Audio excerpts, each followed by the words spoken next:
বিভিন্ন সময় নিউজ ক্লিকে লিখেন, কন্ট্রিবিউট করেন, নিউজ ক্লিকের রিচার্জ স্ট্রিমের সাথে যুক্ত, তাদের প্রত্যেকের বাড়িতে মধ্যরাত্রিতে দিল্লি পুলিশের দল দেশের বিভিন্ন স্থানে হামলা করেছিল। তাদের বাড়িঘরে দিনভর রাতভর তল্লাশি চালিয়েছিল, সাংবাদিকদের ইলেকট্রনিক ডিভাইস, লেখা সামগ্রী আটক করেছিল, গ্রেপ্তার করেছিল 53টি জায়গায়।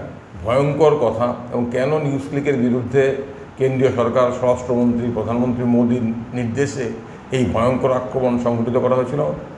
ঘটনাটা পরিষ্কার, আজকে এটা জলের মতো পরিষ্কার যে আমাদের দেশে 2014 সনের পর সমস্ত কর্পোরেট মিডিয়া আপনার গদি মিডিয়া হয়ে গেছে। এই সমস্ত মিডিয়া এখন আর বার্কিং ডগ নয়, তারা হচ্ছে লেপ ডগ মানে হচ্ছে শাসকের পোষা কুকুর। এটা কথাটা শুনতে খারাপ, কিন্তু বাস্তব সত্য। তারা প্রধানমন্ত্রী